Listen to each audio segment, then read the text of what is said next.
And we are live. It is Tuesday, January 7th, the year of our Lord 2025, 8:00 a.m., and the sun is shining. Look, you can see it radiating off of my unmade up scalp. The birds are chirping. It is going to be a great effing day. The snow is still covering Washington, and you are watching Dog Shirt TV, which is a goddamn revolution in morning television. You know, because where else can you see Gia Kokotakis talk about car rammings from several different perspectives, all from the same, 6-inch box on your screen? All right, folks. For those of you who don't know Gia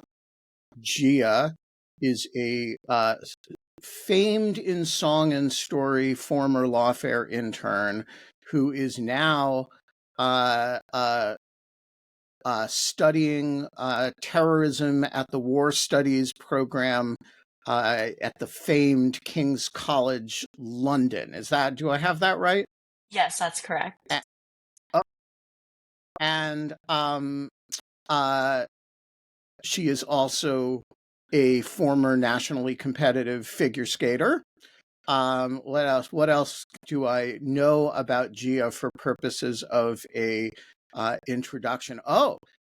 She got into terrorism studies because of personal, I will let her tell whatever portion of the story she might or might not want to, personal involvement, let's just say, not in terrorism, but so Gia, welcome to Dog Shirt TV. Thank you so much for having me. I'm really happy to be here. So first question, what percentage of the time do people spell your last name correctly? And did I? I would say they spell it correctly about 10% of the time, pronounce it correctly about 5% of the time. You were close, Kokotakis, so not far off, but it is not something that I have ever expected in my life for anyone to look at all of those consonants and vowels and be able to pronounce it.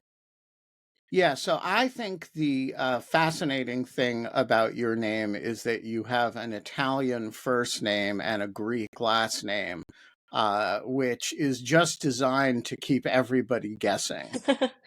I guess that's what my parents were thinking. And I also have a French middle name.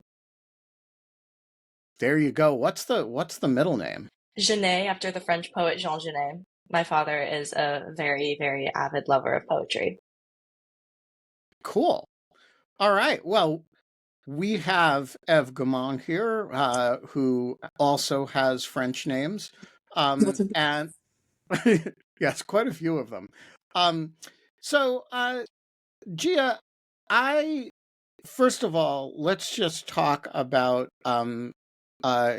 your master's work and how you got interested in car ramming attacks, because I gotta say, like, we have like lots of former lawfare interns, and I've never gotten a text from one quite like the one I got from you the other day, which basically said, hey, I've been doing car ramming attack studies at King's, and then I was in New Orleans and saw one. So like I've had lots of, hey, I've been working on FISA 702, and then the NSA tap my phones. I've never gotten that. And so my question is just, how did you get into car ram, not doing car ramming attacks, but, studying car ramming attacks? Yeah, of course. So I began studying car ramming attacks as part of a larger project focusing on the modernization of terrorism, basically comparing how modern terrorism is different both ideologically and tactically from that which came before it. It's actually a very recent project that I've been working on at King's for one of my master's courses. And one of the tactical developments that I focused on in kind of differentiating modern terrorism from what came before it, mostly in the very early 20th century, was looking at the use of vehicular rammings and how terrorist groups have responded to military pressures in the Middle East by relying more heavily on inspired and lone actor attacks. And that's kind of where vehicular ramming comes in, looking first at Nice in 2016 and then continuing the trend on in Europe. And I just was looking at how it was a way that terrorist groups have responded to losing capability, like when ISIS lost control of most of its territories in the Middle East. One of the ways that they responded was by relying more heavily on inspired lone actor attacks. And vehicular rammings have really been a prominent way that those lone actors have been able to inflict a lot of damage with very few resources. And what is the appeal of the car ramming? I mean, it's kind of obvious, and yet it actually took a long time for people to notice it because it was kind of I mean, it's less spectacular in some ways than an airline hijacking or a blow something car bombing, right? It has the flavor of a car accident, and the first thing you have to do when you face one is verify that it is in fact an attack rather than a drunk driver or why did it take so long for people to start doing it, and what was the appeal of it when they did? Well, the appeal of it is twofold. One, I already mentioned on the side of terrorist groups that are lacking capabilities to be planning and executing these complex attacks like we saw in Paris in 2015. We are seeing groups that have faced a lot of military pressures and really no longer have the capabilities to direct those kind of attacks. So they're focusing on trying to inspire lone actors. So that's more on the side of the terrorist groups because it allows them to exert considerable influence overseas when they're in a position where they otherwise really shouldn't be able to. And then on the side of the actual attacker, it's really honestly a great option for them because vehicles are so widely available. You don't even have to own one to conduct one of these attacks. The New Orleans attacker actually rented that car through an app. I believe it's called Turo. And it just shows how easily one can acquire something that can be used basically as a moving battering ram. And it also doesn't take a lot of skill to maneuver. It's not like you have to be a skilled sniper. You don't have to know how to build a lot of explosives from scratch. If you can drive a car, you can conduct one of these attacks. And the last thing is they're just really hard to protect against. Whenever you have an area that's going to be high foot traffic, high pedestrian traffic, it is vulnerable and targeted probably for one of these attacks, at least in the attacker's mind. So you have this easy accessibility of what becomes the weapon, easy ability to maneuver and operate the weapon, and just a large array of targets to choose from. And so now it's up to the cities that are facing these attacks to try and come up with a way to prevent them. All right, so walk us through a little bit of the history of these attacks. Who invented them, um, and how did they, what was the trajectory by which they kind of caught on? Yeah, of course. So, in my opinion, in modern terrorism, we really first saw this appear in 2010. That wasn't actually appearing as an attack, but we saw it in Inspire magazine, which is Al Qaeda's English language magazine that's often targeted towards Western audiences because it's in English. So, we saw it in an article where Al Qaeda was advertising almost and urging its followers to use vehicles in an attack. This article was offering things such as tactical guidance, where to pick your targets, how best to maneuver the vehicle, and also what vehicle should be used in the attack. And then there was about a 6 year gap before, in my opinion, we saw it in practice in a way that was very, very noticeable and very important. And that was, of course, Nice in 2016, over 80 people killed and hundreds injured. And from there on, it started catching on among Islamist terrorists. We saw, I believe it was 2017 London Bridge. We saw the Berlin Christmas market attack. So there have been numerous attacks since 2016, since Nice, with relatively high levels of lethality that have used car rammings. And then we also saw it catching on with other ideologies. So 2017 Unite the Right rally, when this man in Charlottesville, a white supremacist, drove his car through a crowd of counter protesters. So we see it catching on there. Alec Manassian in Canada, he was an incel and he used a rented van and plowed through a crowd of pedestrians. We also saw actually 2 weeks after the London Bridge attack, a man in Finsbury Park drove his truck into a crowd of mosquegoers in direct retaliation for that attack. So we've seen it catching on to anti-immigrant extremists, to incels, to white supremacists, but really it was the jihadists who have pioneered this tactic. Yeah, so it's a really interesting picture of it's kind of almost the reverse of the suicide bombing, which, comes to the jihadist world originally from the Tamils, and then spreads and becomes fashionable throughout the Islamist world.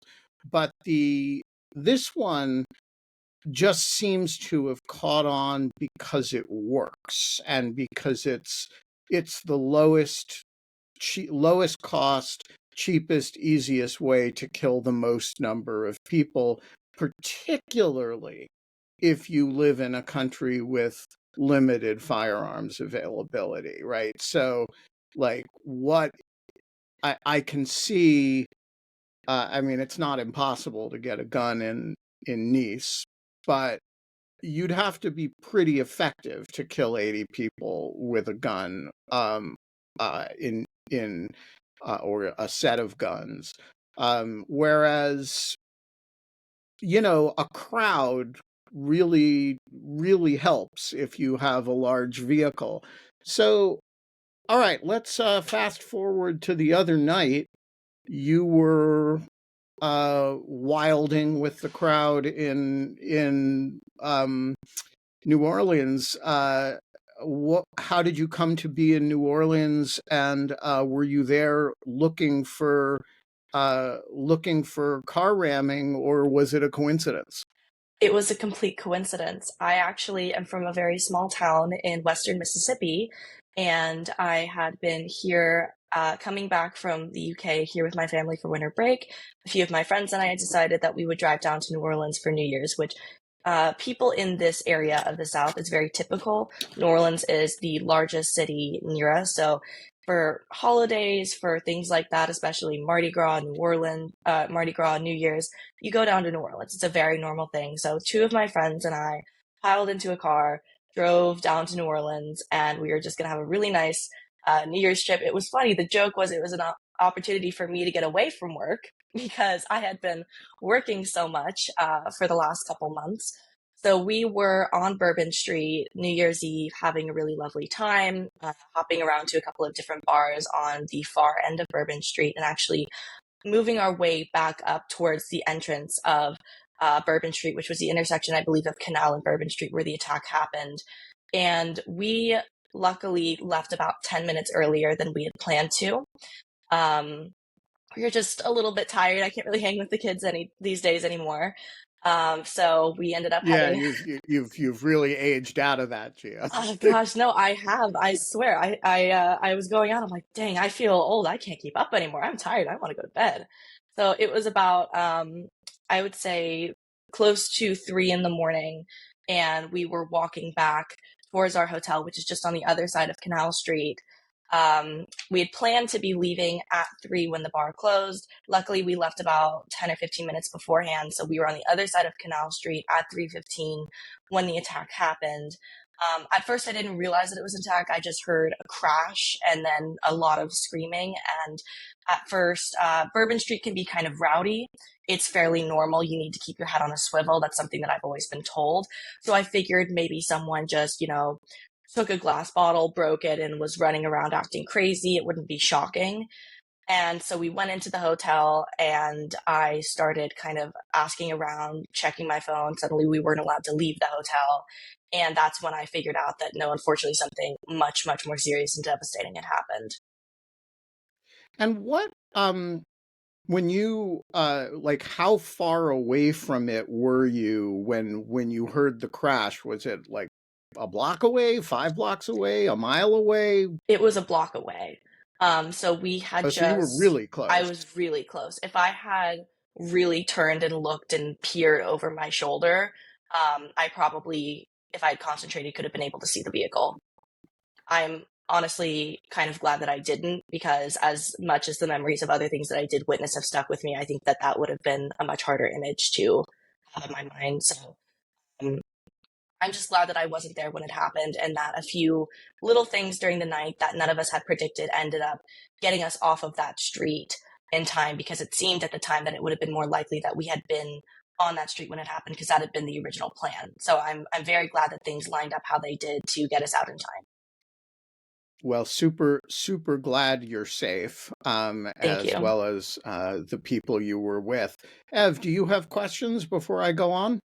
Yeah, I might have two questions. The first one is kind of studying this, and I know you were there to forget about work, but is it the kind of thing that you notice like when you go somewhere and like, oh, there should be blocks here and here, or you were completely unaware of the unsafety of the place? Honestly, I was fairly unaware of the unsafety of the place in a terrorism perspective. I was more, let's not get mugged, let's be very careful in regard to what you think of as a normal kind of urban violence. That myself as a young woman and my friends as young women, we do need to look out for. But I wasn't looking around for the possibility of a terrorist attack. It hadn't even popped into my mind, which is kind of ironic considering what I do for work, but I normally am able to keep my work at a bit of an arm's length from my personal life. And so when I'm walking around, especially somewhere that I've been so many times, like New Orleans, it wasn't something that had popped into my mind as a possibility. Looking back and having studied the security measures that were not in place to protect Bourbon Street, it probably should have been. And I can guarantee you now, anywhere else that I go, it will be. But at the time, no, it was not something that was in my mind as a possibility or a threat that I needed to be actively thinking about. And the second question I had is with respect to Turo, I think. It's what the app is called, right? Yes, I believe so. So after the two attacks, I kind of Googled it and I kind of used it. Well, not use it, but looked to use it. And it's really crazy how easy it is to get any kind of car for very, very few, like, it's super inexpensive. Do you think that they'll have, like, and until now I didn't know about this app, and I mean, I'm working in tech and stuff, so I should have. Now that the app is more widely known, do you think that this will kind of expand just as the threat of cars attacks have expanded? And do you think that this app should take new measures, and what would they be? I think the app should definitely take new measures. I'm not sure what the process that it goes through already is, but there should definitely be some kind of identification verification if they have the resources. I personally prefer some kind of background check, at least the most minuscule one possible. But then again, this is opening a whole new can of worms, because suddenly we are securitizing a resource that has not been considered a weapon. It's a vehicle. I mean, you turn 16 and you can get your driver's license and drive a car. This is not something that we normally think about having to worry about when we are renting vehicles to individuals. And that's kind of the threat of this kind of attack, is it's taking a very common, normal, everyday and easily accessible item, and it's turning it into a highly effective and dangerous weapon that's difficult to combat. So I would say, if possible, create new security measures, but I wouldn't expect, if the company is not going to do that because it's resource intensive and to them the risk reward benefit probably isn't there. I would also say Yeah, that I'm also just not sure that, I mean, truck rentals, you've been able to go to a U-Haul for years. uh, Yeah, but it's kind of different decades. though. It's not Why? I because have a I'm U-Haul renting app your on. car. The app allows me to rent your car, not Oh like a wow. fleet of cars. It's really just like it takes two people who don't know each other and map like get Yeah, them in but so contact. what, if I want to kill a bunch of people in a square, what does it matter if I'm using Gia's car or a U-Haul rental truck? It's the point is, we live in a society where vehicles are easy to access, and we want vehicles to be easy to access, because you need to be able to rent trucks to port, spotlights to the Russian embassy. And that's really important, and you want that to be as inexpensive as possible. But if you uh but if you can use the trucks as weapons, which you clearly can, I don't think the entry point is to making public spaces safer is going to be limitations on vehicles, because you can always steal a vehicle too. Yeah, True. only for matters of insurance, I think it would like not from now on. I would be much more cautious to like rent my vehicle to somebody else through Turo, out of fear of like my liability might be involved. Yeah, I mean, so it's a great entree to the the next subject, which is how do you prevent this sort of thing? So in your piece, Gia, you talked about barriers that uh, weren't there. So first of all, what was the status of the barriers that were imagined, and what did and didn't happen in the way of putting barriers in the way of trucks? So this is just a really unfortunate situation that happened in regard to these barriers, and it's also unfortunate that it's fairly common in different cities around the world. Where I believe that the city of New Orleans had owned the necessary car barriers or anti-vehicle barriers for a couple of years. There were already some barriers that were in place, but they had been malfunctioning, and so they had been removed. And so you have this gap between the removal of the old barriers and the installation of the new ones. And unfortunately, it was during that gap that the attacker was able to take advantage of and exploit the fact that Bourbon Street was left unprotected. There are other areas in New Orleans where these barriers are present. So it's not that there are no barriers at all in the city. It's that, in my opinion, the city was not fast enough to replace malfunctioning anti vehicle barriers that left a very high pedestrian area vulnerable. And we've now seen what can happen in that situation. So when I read your piece, I was trying to think, okay, let's imagine the optimally deployed barriers in every jurisdiction. So everything is sort of like Lafayette Square in Washington, where you can titrate down to zero the number of cars that can get into the area. And when there are crowds of people, there are no vehicles. And in fact, now on Pennsylvania Avenue, there are never vehicles, right? It's just closed. And that was, of course, it actually happened before either of you were born, but when somebody landed a plane on on the White House lawn, the result was to close Pennsylvania Avenue. But it seems to me in a jurisdiction like New Orleans, where you have large crowds of people that are apt to go wherever they want. I mean, they will be concentrated in the Bourbon Street area, but the nature of revelry is that people wander.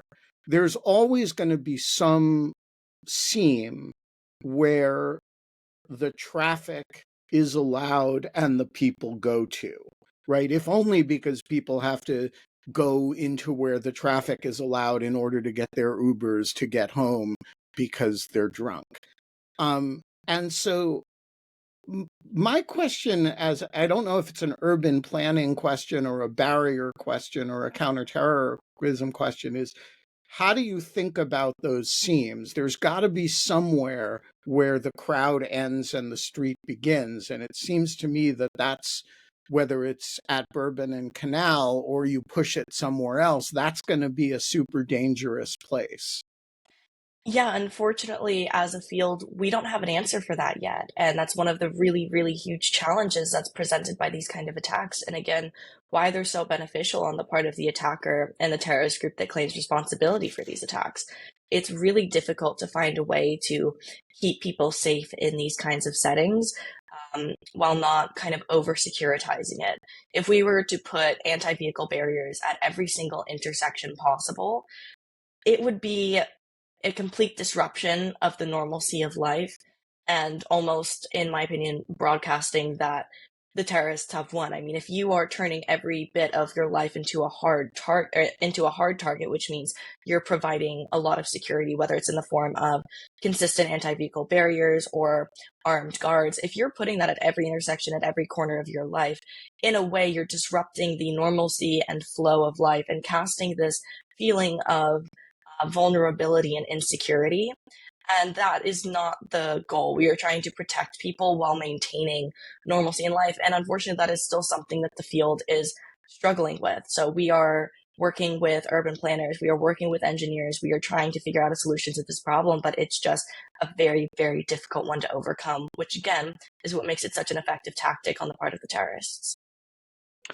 But maybe it's maybe the other way to look at it, as somebody just said in the chat, is that it's actually, you can't defend against it. You can push it from one place to another, but there's always going to be some place where there are a lot of people and you can get a car, and therefore the idea of defending against it is actually foolish.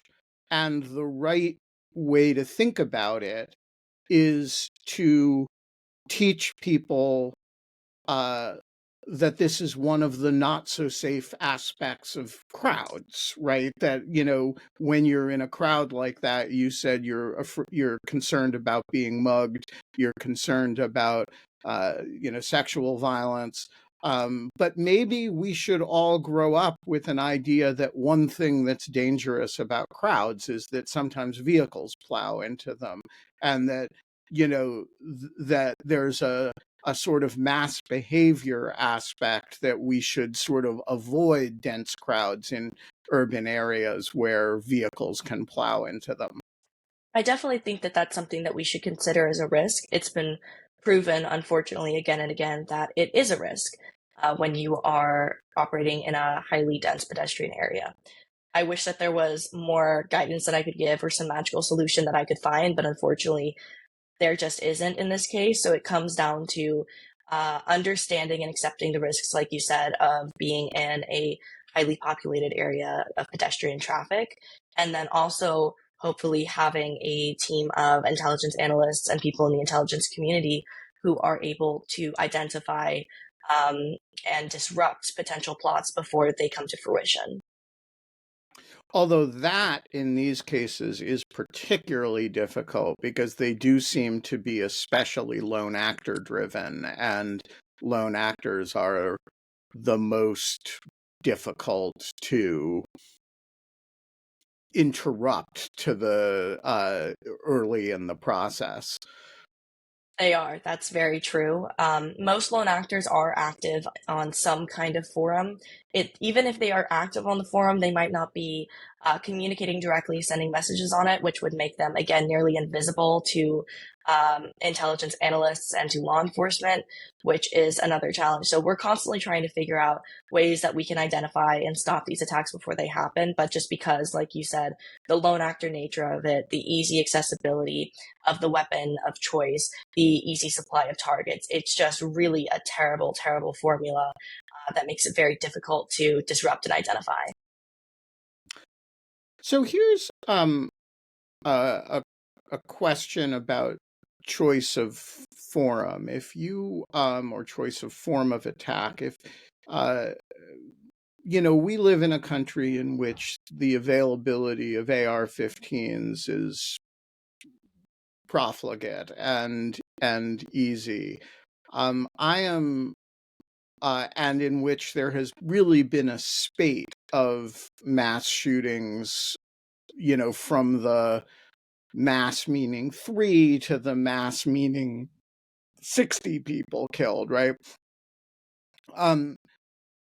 It seems to me that this tactic is much more obviously appealing in a jurisdiction in which you can't easily get an AR-15, and yet we have seen a bunch of them here. Do you have any sense of why somebody like this particular attacker, in contrast to the Fort Hood shooter, for example, who had a somewhat similar background. Um, uh, why people are choosing vehicles now rather than rapid semi-automatic weapons.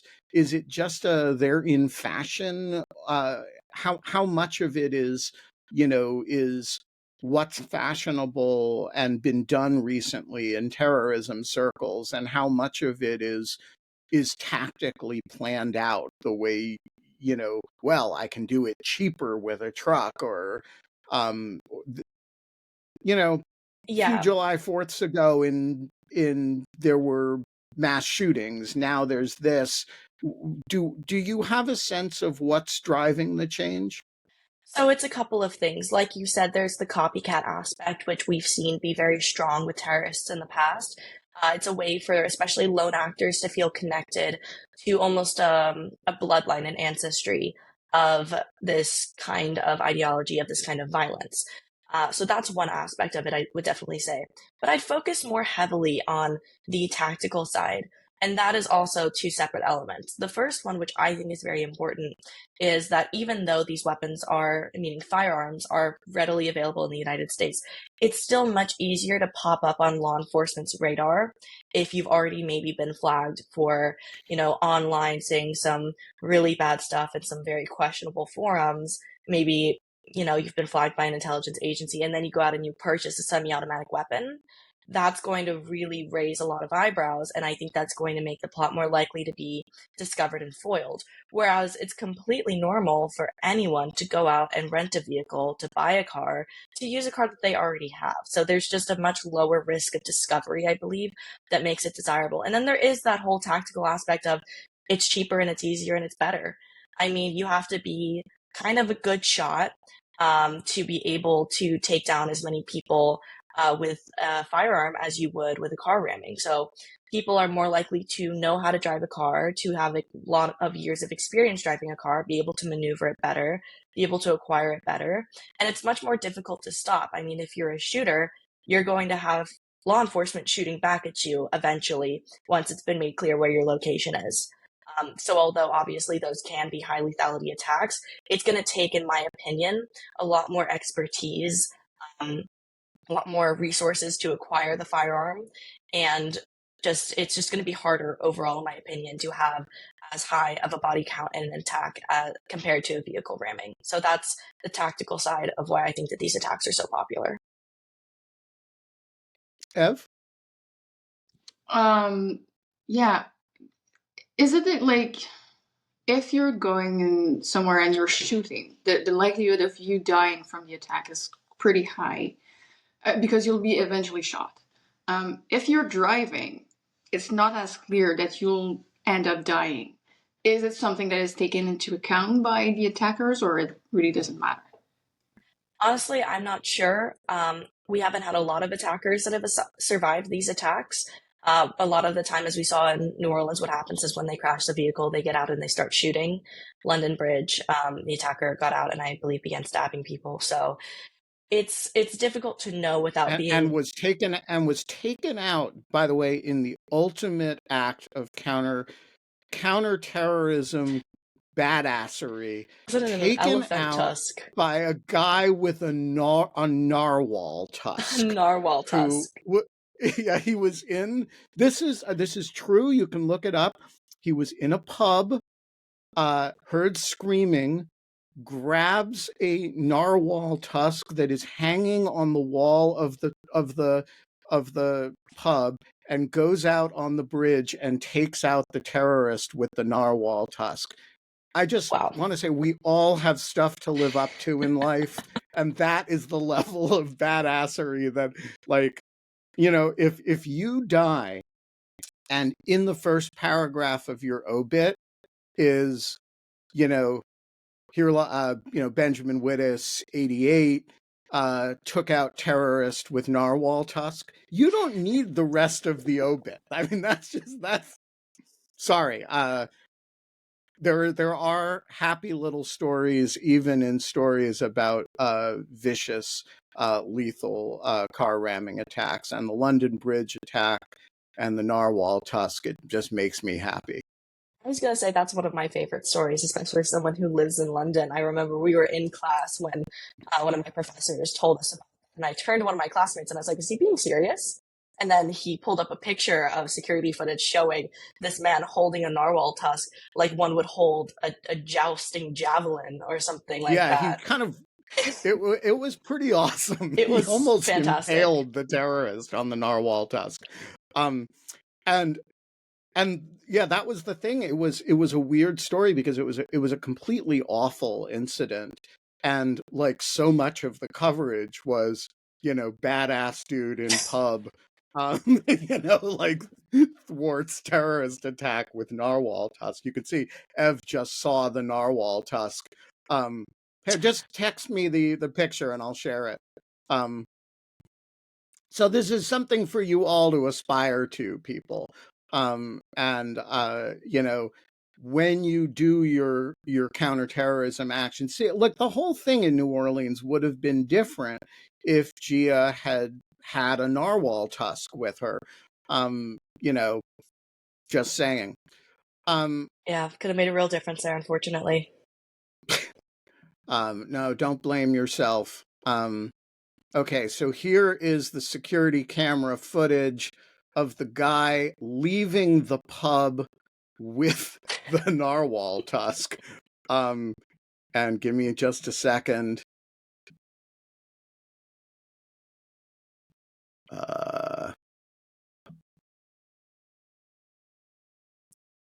Where is it? Oh,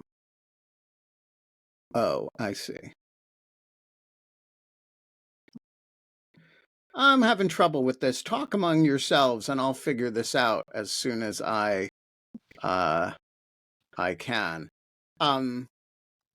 Yeah, so sorry? No, go ahead. Okay.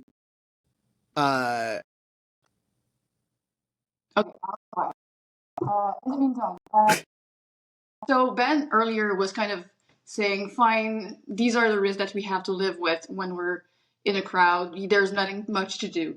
But I was reading your piece. There was one thing that was really interesting, was the Arsenal sign at the London Stadium, which seems to be something that is not, it's not letting the terrorists win, because we are always feeling like we're over securitizing stuff, but it also protects. Could you talk a little bit more about this sign?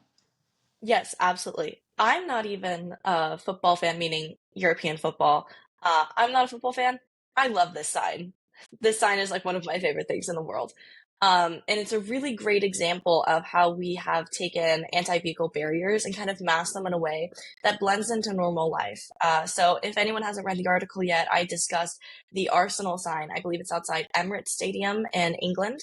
And it's this really, really large concrete sign that spells out Arsenal, which very favorite sports team of many, many Londoners.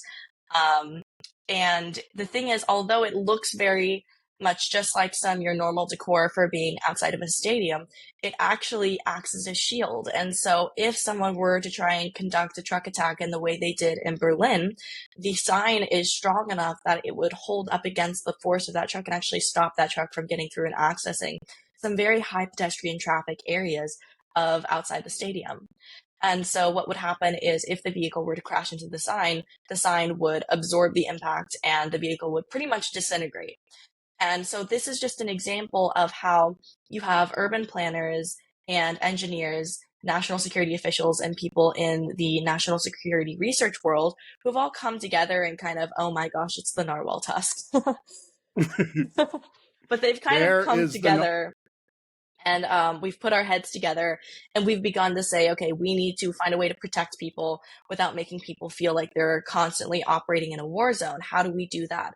And so I believe that London as a city, and I also am speaking because I live in London now and I love the city with all my heart, is one of the places that's really found a great way to do that. So it's not just the Arsenal sign, but around a lot of landmarks, there are these railings, but they don't look like railings. They're kind of white, marble-ish concrete looking. They really blend in with the historic architecture around you. And so those actually have the same exact function of protecting from vehicle rammings, but they don't look like something that would. So I think this really is the direction that we, as kind of what I call the global security community, which is just the combination of national security officials at a global level, people who are academically researching terrorism, all of us kind of coming together. And I think this is really the direction we should head, which is urban planning that has the function of securitizing pedestrian spaces, but really looks like it's adding to the natural architecture of the city. Yeah, so I think this is a really good point. And it seems to me that the seam is always going to be impossible to police. There's some point at which the crowd and the traffic will meet, and that point is dangerous. And by the way, if you're looking for behaviors to avoid, don't be at the seam, be internal or external to it, right? But the key thing is to make the seam as dense as less densely populated as possible, and to create infrastructure that gets in that makes the seam a little bit porous rather than, a sudden density within a space that traffic can get to. So there are other cities that have done a pretty good job with this as well, and one of them is Washington.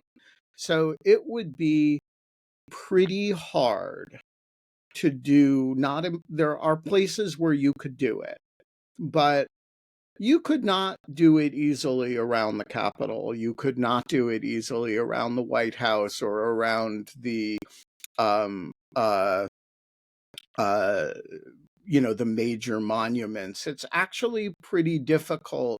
If you wanted to ram a car into people looking at the cherry blossoms, it's not impossible, but it's not um you'd have to spend a lot of time with Google Maps to figure out where the choke points are. And I doubt you could get a crowd as dense as the one in New Orleans. And there are these vehicle barriers that have cropped up in all kinds of places. They don't majorly inconvenience everybody, but they do require that you turn, and they require that you go 100 extra yards to make a right turn or make a left turn. And there's still there are still ways to do it, but I guess I think that the urban planning principle is you don't have to make it easy for the bastards. And the corollary to that principle, which the Arsenal sign represents, is you don't have to make it ugly, right? You don't have to make it a thing that everybody will hate.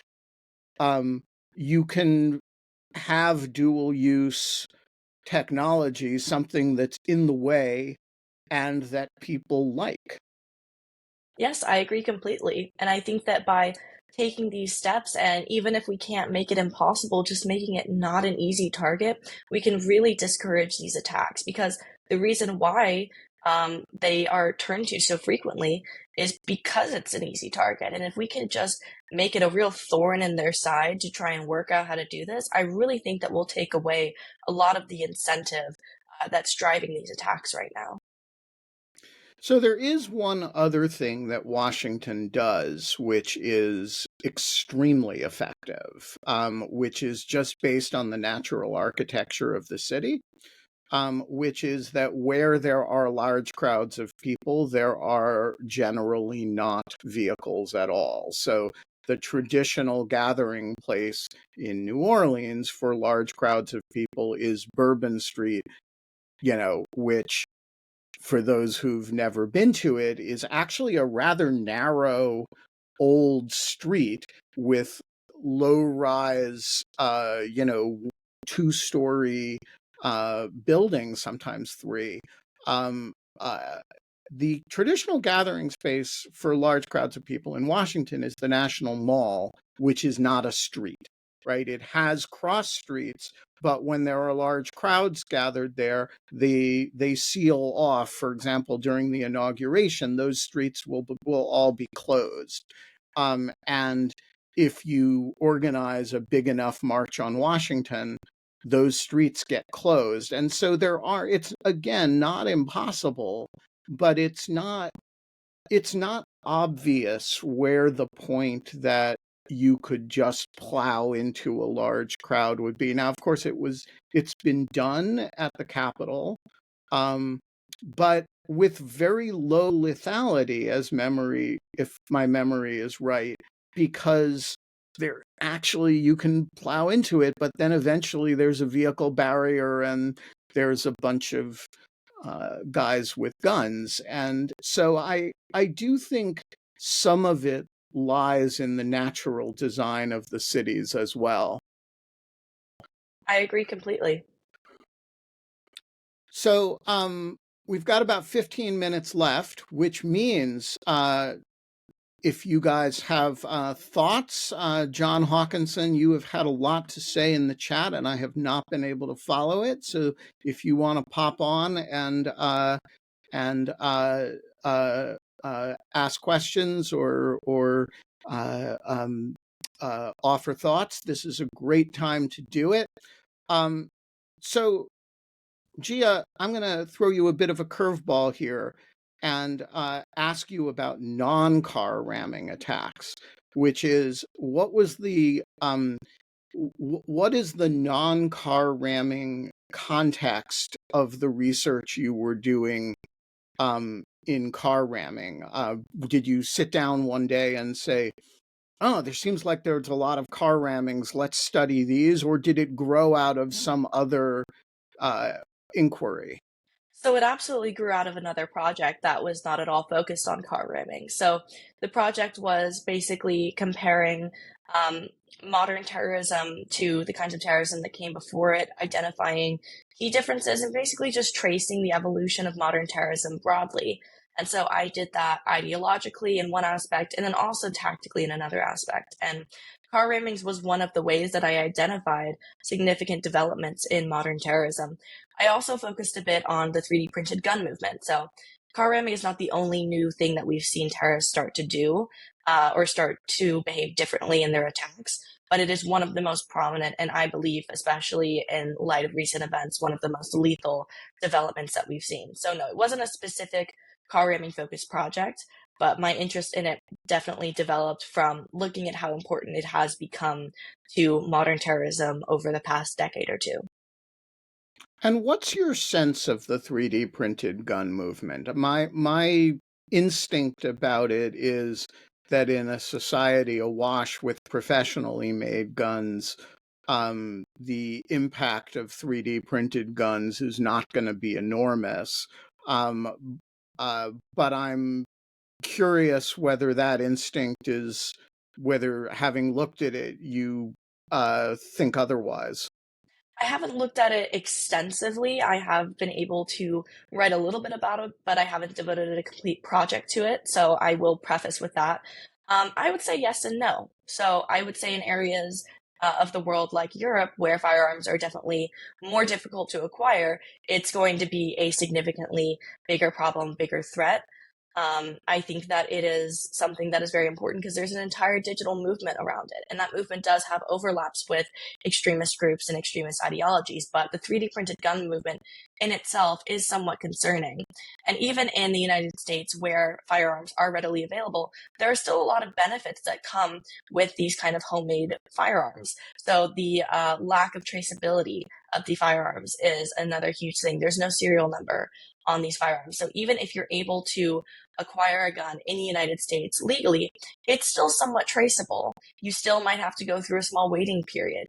And depending where you live, you might have to go through a small background check. You can completely get around that using these 3D printed firearms. And granted, it does take a little bit of expertise to maneuver.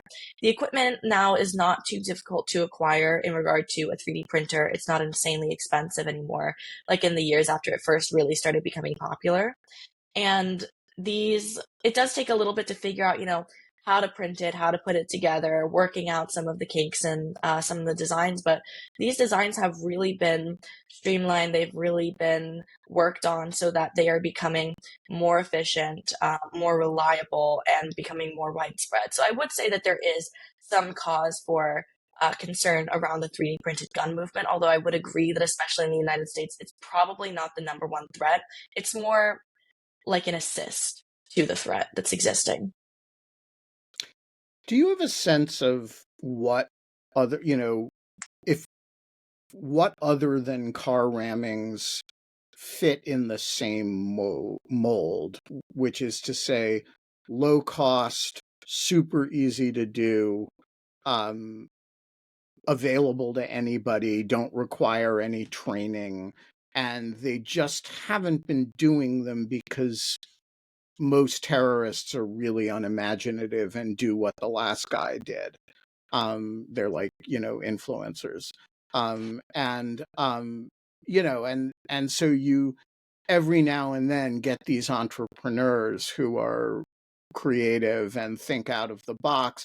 But if you were a terrorist thinking out of the box, what would you be thinking about doing? Honestly, I'd probably be thinking about car ramming, which isn't outside the box at all. But if we're looking at accessibility of weapons, accessibility of targets, it makes sense why it's becoming so frequent, why there is a trend of this. I've been thinking through all the other types of attacks that we've seen from terrorists in the past. I mean, one thing that one of my professors told me back at Georgetown about terrorist attacks is it only needs to work once. When Al Qaeda flew planes into the World Trade Center, they knew that no one was going to be able to do that again, that we would securitize air travel so much that it wouldn't be possible, but it just needed to work once. And so that's the really hard thing about kind of predicting the next move is terrorists, although they are copycats a lot of the time, they can be extraordinarily inventive. I mean, one of the things that we study, there's a whole subsection of terrorist studies about um, the imaginative engineering of terrorists. And so I think it's very difficult to say. I would say right now that car ramming still presents the most benefits unless that we can really, really work on getting these anti-vehicle barriers to the point where they are operating well, not malfunctioning, and placed where they need to be placed, hopefully in a way that blends into the existing architecture of the city. I just can't really think of anything on the same level. Firearms, there's the risk of acquiring it and popping up on law enforcement's radar, figuring out how to operate it. Or maybe you just live in an area where it's not accessible. Like you live in England, you live in France, you live in Germany, where you have to have some kind of criminal, kind of black market connection to be able to acquire these weapons. Even with IEDs and bombs, although you can probably follow and find online some kind of ISIS or Al Qaeda bomb making tutorial, it still requires that you purchase different ingredients that may, take off law enforcement, that might pop you up on a radar somewhere. And even if that's the case, I mean, there are a lot of people who have accidentally blown themselves up trying to figure out how to make a bomb at home. So there are risks to all these other kinds of typical terrorist attacks that we've seen in the past. So it's really hard to predict what the next big thing is once we hopefully get a handle on preventing vehicle rammings. Yeah, so I would just say that one of the things that alarms me about the vehicle ramming trend is that there's actually a lot more that you can do with vehicles than ram crowds. And because terrorists are not especially imaginative a lot of the time, they tend to do the thing that the guy did last time. But if I had a truck and I were a terrorist, I would be very interested in intersections where where roads cross train tracks. If you time a truck crossing a train track just right, you can derail a train, which that can kill or injure a lot more people than, not to mention disable rail travel along that line for some period of time. You can do that, and it requires a little bit more skill than but there's, if you think about the weaponization of the truck as opposed to the way we traditionally think about the truck in terrorism, which is as the shell with which the ordnance is carried, i.e. a truck bomb. But if you think about the truck itself as the weapon, there's no particular reason why the crowd is your necessary target. I think that's a really good point. Not trying to give anybody ideas, but I don't think the Al-Qaeda crowd watches. I think more law enforcement people are apt to see this than, but if I were in your line of work, I would be spending a lot of time thinking about other things that you can do with trucks. And the reason is that eventually one of these guys is going to spend that time. And, if we ask the question, instead of asking the question, or in addition to asking the question, what do you need to protect? What are the crowds you need to protect? What are the locations where people gather? If you ask the question, what are other cool things to drive a truck into? The answer to that is not a null set, right? It's not crowds and nothing. Hey, here's an interesting one. A lot of airports, the access to the runway is protected only by chain link fences, right? Yeah. You drive a car off the road, a truck off the road through that. Could you time it so that you could interfere with a plane taking off or landing? Just asking. Honestly, probably, now that I think about this. And we had discussed this small earlier. Airports? Yeah, small airports, 100%. The thing that I was really thinking about, that I believe we'd spoken about before outside of this, was combining vehicular rammings with explosives. And as we saw, that was the plan in New Orleans, and it luckily was not executed well. But for me, that was what I was thinking. I see now what you're saying about maybe derailing a train or focusing on airports, that there are other targets that people haven't been thinking about, that hopefully we find a way to kind of get one foot ahead, when considering these alternative targets. So trains are generally underprotected. And I was thinking about this when I was in Israel, and a couple of weeks ago, and I got on the train, and to get on the train, you have to go through an airport-like metal detector. And you think, well, you don't have to do that here, or anywhere in Europe, by the way. And train tracks are long and they are generally unprotected most of the way. Some places have better security around tracks than others, but when you can attack a train, there are a lot of people on a train if you do it at the right time of day, as Al-Qaeda found in Spain in, I believe, 2005.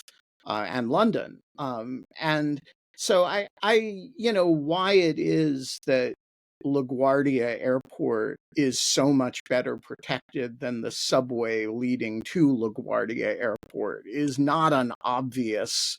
I mean, there are historical answers to that, but that's not a rational security calculation. The suicide bombing trend started in a big way with Hezbollah in southern Lebanon, when attacked the U.S.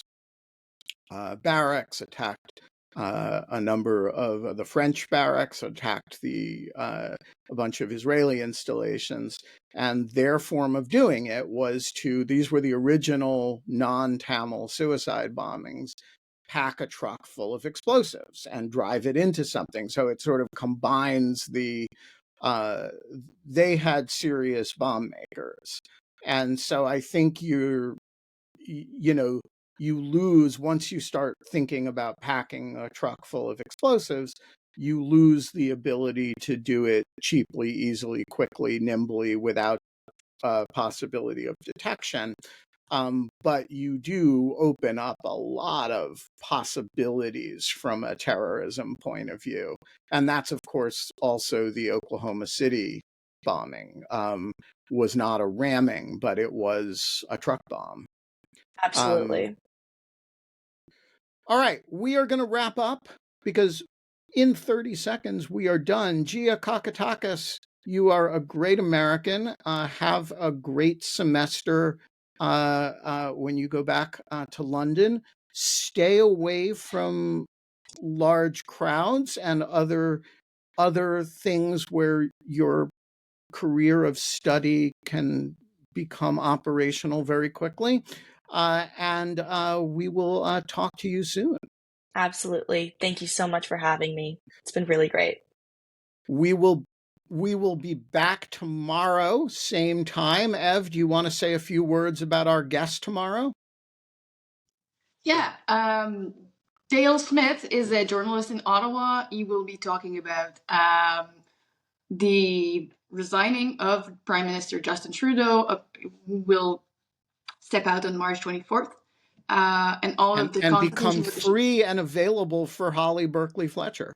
Yeah, exactly.